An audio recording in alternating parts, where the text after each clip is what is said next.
Shalom, selamat pergantian hari. Seperti biasanya, kita akan memulai pembahasan kita terlebih dahulu dengan doa. Dan kali ini, bolehkah minta tolong David untuk pimpin kita dalam doa? Baik, mari kita satu di dalam doa. Kita berdoa. Bapa yang Maha Kuasa dan Yesus Kristus, Juru Selamat kami yang hidup. Terima kasih buat satu hari yang Tuhan sudah berikan.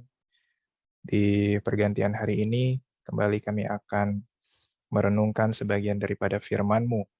Biarlah Bapa, Engkau mau memberikan kami roh-Mu yang kudus, supaya kami bisa memahami setiap pembahasan yang akan disampaikan nanti.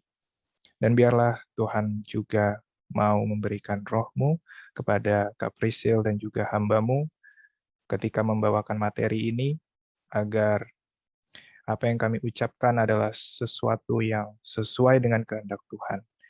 Terima kasih ya Bapa. Inilah doa dan ungkapan syukur kami. Kami berdoa hanya di dalam nama anak-Mu yang tunggal, yaitu Yesus Kristus, Juru Selamat kami yang hidup. Amin. Amin. Thank you, Fit. Yuk. Oke, teman-teman, hari ini kita masih membahas dari kesehatan. Tentu saja temanya masih sama, otak adalah ibu kota tubuh, dan kita masuk ke bagian yang ke-8. Judulnya apa, Fit? Judulnya adalah eksitotoksin, MSG, dan detoksifikasi. Oke, siap. Ini sebenarnya seperti yang David sudah janjikan akan menjawab pertanyaan saya yang kemarin kan, Iya, mengenai, masih ingat nggak mengenai apa? mengenai ada beberapa orang yang mengonsumsi MSG, tapi kok badannya bagus-bagus aja, ya kan, nggak obesitas. Karena kemarin Nah, kita udah belajar bahwa MSG itu kan salah satu faktor penyebab obesitas, gitu. benar sekali. Jadi karena kemarin sudah kita bahas dan ada pertanyaan, Mhm. kali ini David nih yang akan menjelaskan kenapa sih ada orang yang juga konsumsi MSG mungkin tiap hari juga, tapi badannya masih ideal aja gitu kan, nggak yang kegemukan seperti itu. Ini bagaimana nih, Fit? Ya, baik. Pertama yang mesti kita luruskan adalah memang mengonsumsi MSG itu bukanlah faktor tunggal penyebab obesitas. Ya, jadi kita harus pahami bahwa penyakit obesitas ini adalah penyakit yang multifaktoral, penyakit yang kompleks. Jadi disebabkan oleh berbagai macam faktor. Itu dia. Dan mengonsumsi MSG bukanlah satu-satunya faktor penyebab obesitas atau kegemukan tadi. Itu dia, Kak. Oke, siap-siap. Ya, dan Dr. Blalock juga menjelaskan bahwa setiap individu itu memiliki sistem detoksifikasi atau proses pengeluaran racun dari tubuh yang berbeda-beda. Nah, jadi memang di dalam tubuh kita ini, Kak, Tuhan sudah lengkapi dengan sistem detoksifikasi. Sistem ini apa perannya? Sistem ini perannya untuk mengeluarkan racun dalam tubuh manusia. Nah, jadi kalau ada racun MSG yang masuk ke dalam tubuh kita, maka sistem ini akan berjalan dan akan mengeluarkan racun tersebut. Bukan hanya MSG, tapi apapun itu ya, yang berbahaya bagi tubuh, maka tubuh akan mengeluarkan racun tersebut melalui proses detoksifikasi. Itu dia, Kak. Oke. Berarti maksudnya untuk pengeluaran racun dari setiap kita, kayak misalnya David dan saya pun pasti berbeda gitu kan maksudnya. Mm-mm. Oke. Paham. Ya, karena sistem detoksifikasi di dalam tubuh manusia itu berbeda-beda, Kak ya. Maksudnya ada yang dia orangnya itu cepat mengeluarkan racun, ada juga yang lama sekali mengeluarkan racun.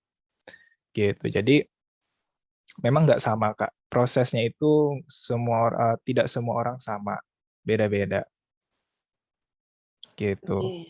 Oke. Oke. Berarti ada yang mampu menetralisir racunnya tuh dengan cepat gitu kah? Ya, ada orang yang Dengan bisa, cepat itu dengan baik ini maksudnya dengan cepat gitu kah? ya, dengan cepat dan efisien, itu dia. Hmm. Itu kalau ada orang yang punya sistem detoksifikasi itu, dia cepat dan efisien. Jadi ketika dia mungkin makan MSG, makan Hmm. makanan yang mengandung MSG, racun MSG-nya tidak lama-lama di dalam tubuh. Jadi dengan cepat dan efisien langsung dinetralisir.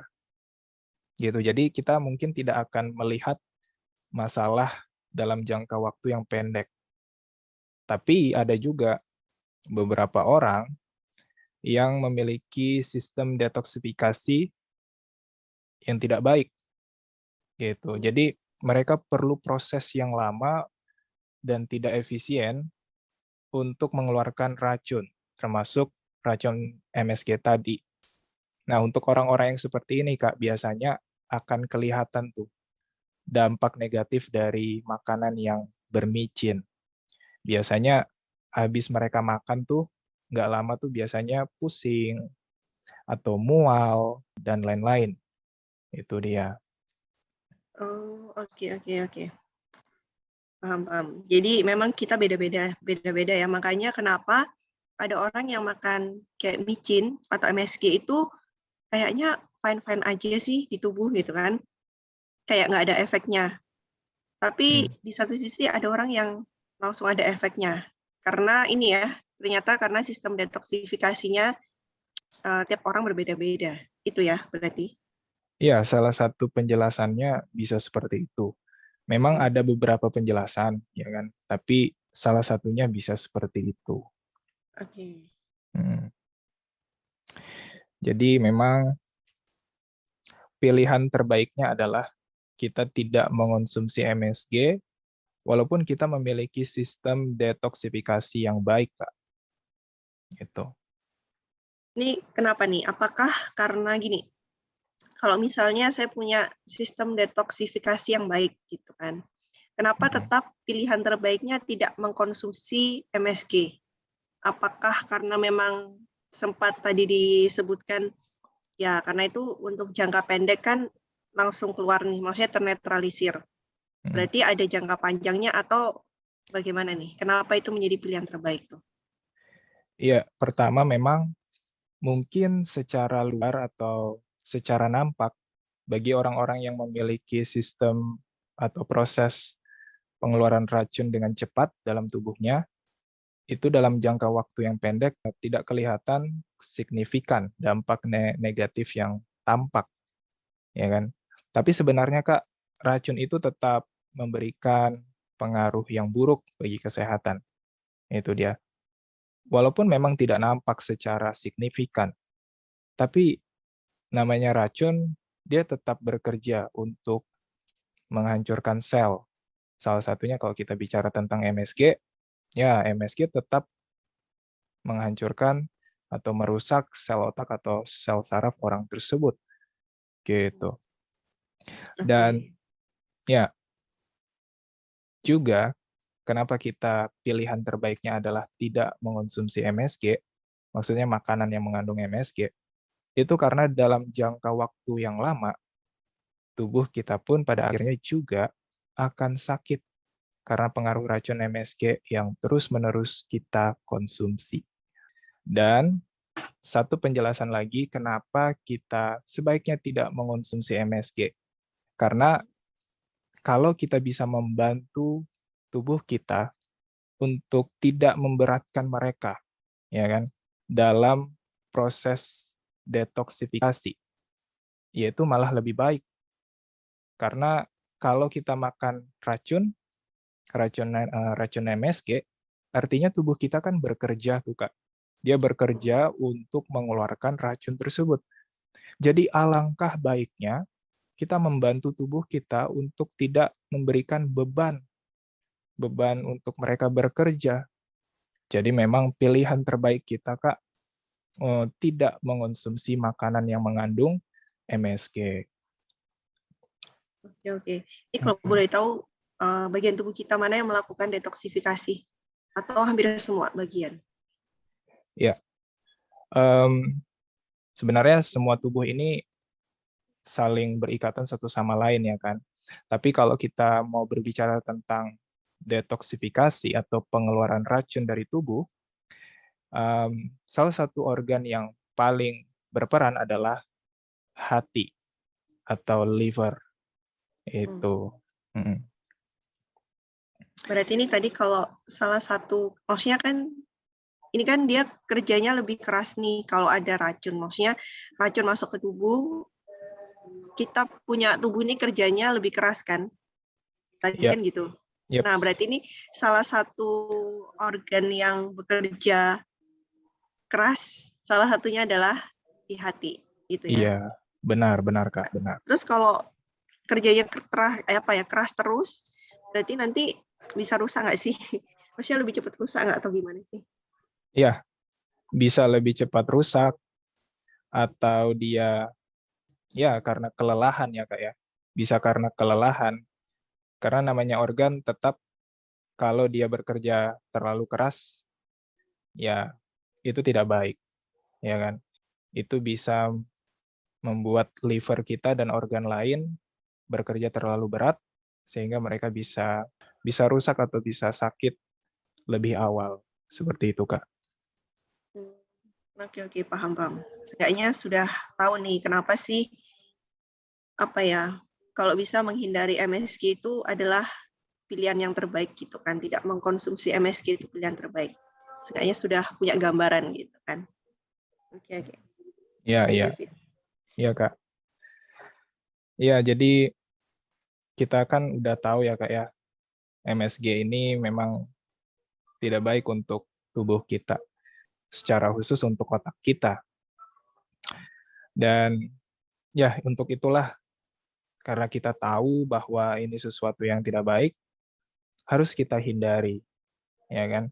Jangan sampai kita berpikir bahwa, oh, saya nanti dilindungi Tuhan kok, ya kan? Saya nanti diberikan kesembuhan sama Tuhan. Nah, itu tentu saja salah, Kak ya.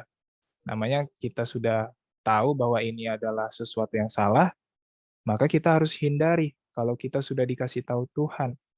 Itulah sebabnya Ulangan pasal yang ke-6, ayat yang ke-16 mengatakan, janganlah kamu mencobai Tuhan Allahmu.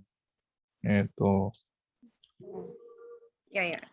Ini kayak apa ya? Kayak kita udah tahu ini sesuatu yang buruk, tapi kayak coba-coba ya, kayak nggak apa-apa lah Tuhan lindungi, nggak apa-apa lah Tuhan lagi Tuhan kasih. Misal nih kayak misal detoksifikasi saya baik gitu kan, nggak apa-apa lah ini Tuhan aja kasih detoksifikasi ke saya maksudnya yang cepat yang baik gitu kan, jadi nggak apa-apa MSG. Jadi kayak istilahnya janganlah kalau sudah tahu sesuatu yang tidak baik ya jangan dilakukan.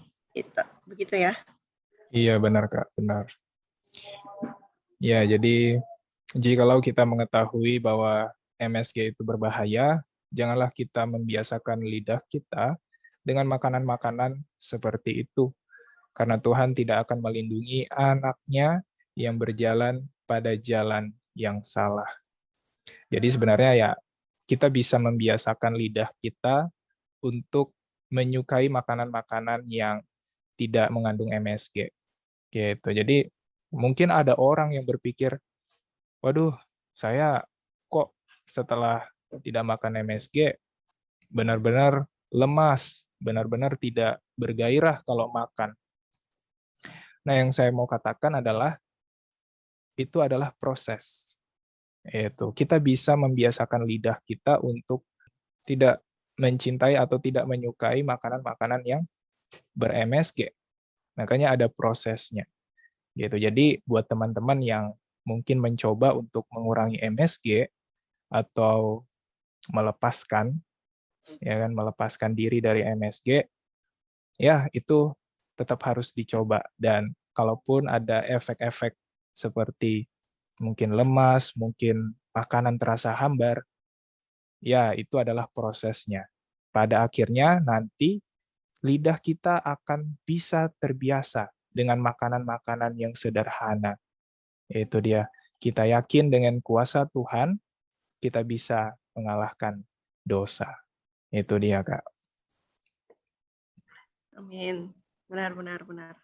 Ya. Memang harus membiasakan sih ya. Saya memang teringat dulu tuh nggak suka makan pare. Tapi karena waktu dengar seminar kan, sebenarnya itu hanya butuh membiasakan aja gitu kan. Akhirnya dibiasakan dan sekarang ya suka-suka aja sih sama pare gitu. Bukan yang suka banget, tapi bisa makan dan suka gitu. Mungkin seperti itu ya, membiasakan juga tanpa MSG lama-lama ya biasa aja sih. Rasanya kita oke-oke aja dan suka-suka aja. Benar, Kak. Benar. Dan aku nggak tahu ya kalau Kakak. Tapi kalau saya, Kak, nanti Kakak bisa sharing juga ya. Tapi kalau saya, ketika saya udah tidak membiasakan lidah saya dengan MSG, Kak ya. Memang dulu saya makan MSG, ya kan? Karena tidak tahu. Tapi setelah dapat terang daripada Tuhan, dan saya membiasakan lidah saya untuk tidak mengonsumsi makanan bermicin, nah ketika sudah biasa, Kak, lalu saya merasakan lagi itu namanya makanan bermicin, itu terasa asin sekali dan terasa strong rasanya. Itu setelah saya membiasakan lidah saya untuk makan makanan yang sederhana tanpa micin dan atau MSG tadi. Kalau Kakak gimana nih pengalamannya? Pengalaman yang mana nih, MSG kah? Ya. MSG ini harusnya mungkin sama sih ya. Karena mungkin karena dari kecil juga bukan yang kuat dengan micin. Maksudnya untuk beberapa camilan-camilan itu memang akan tenggorokan langsung sakit sih kalau di saya. Gitu. Jadi memang nggak begitu terbiasa. Tapi sempat sih makan micin biasanya itu kalau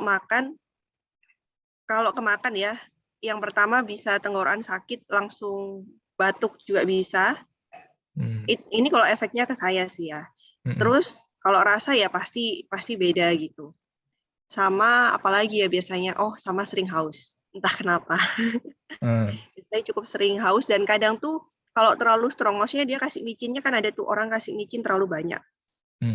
Ini lidah itu kayak keluh, tahu keluh nggak ya? Lidah tuh kayak mati rasa. Kayak nggak enak gitu loh di lidah tuh kayak ya gimana gitu. Nggak tahu sih kalau di David seperti apa. Kalau seperti tadi, kalau di saya sih semacam itu sih. Seperti itu. Iya. Jadi memang kita bisa melihat kayak bahwa lidah kita itu bisa dilatih, ya kan? Entah dilatih untuk menyukai makanan-makanan yang sehat, atau dilatih untuk menyukai makanan-makanan yang tidak sehat. Jadi sebenarnya Tuhan itu memberikan kita pilihan ya Kak ya. Dan Tuhan akan berikan jalannya bagi kita yang mau hidup seturut dengan kehendak Tuhan. Benar. Ya, bersyukurlah ya untuk hal itu. Karena memang ada banyak hal yang dulu tuh akhirnya saya baru tahu gitu kan. Terus mau mencoba berubah pola hidup gitu kan atau selera itu tidak mudah memang. Tetapi nggak ada yang mustahil bersama dengan Tuhan. Ya, itu satu hal yang mungkin bisa menguatkan kita sama-sama lah ya. Untuk tetap ya lakukan apa yang benar, Tuhan yang akan bantu kita gitu. Amin. Ya. Seperti itu, Fit. Ada lagi kah yang mungkin David ingin sampaikan? Udah Kak, dari saya gitu aja Kak. Oke, kalau gitu terima kasih banyak David sudah menjawab pertanyaan-pertanyaan dari yang sebelum-sebelumnya juga dan sampai yang tadi pun sudah dijawab. Dan setidaknya ada banyak hal yang sudah kita ketahui, satu kebenaran mengenai kesehatan, dan biarlah setiap hal yang sudah kita ketahui kita boleh lakukan. Oke, kita akan akhiri, kita akan berdoa. Mari kita bersatu dalam doa. Bapa yang di surga, kami bersyukur oleh karena kebaikan-Mu yang selalu kami rasakan. Kami bersyukur Tuhan, oleh karena Engkau membukakan satu kebenaran lagi kepada kami semua. Dan biarlah setiap hal yang kami sudah ketahui, kami boleh lakukan di dalam kehidupan kami. Kami tahu jika kami mengandalkan diri kami sendiri, kekuatan kami sendiri, kami tidak mampu. Tetapi saat kami mengandalkan Tuhan, Tuhan yang akan bantu untuk memampukan kami melakukan setiap hal yang benar di hadapan Tuhan. Ini Tuhan doa dan harapan kami. Biarlah Tuhan mau tuntun kami dan sertai kami di sepanjang kehidupan kami. Doa ini kami alaskan hanya di dalam nama Putra-Mu yang tunggal Yesus Kristus, yang menjadi Tuhan dan Juru Selamat kami. Amin. Amin. Oke, thank you David. Selamat pergantian Sama-sama. hari dan Tuhan memberkati. Yo David. Bye-bye Kak.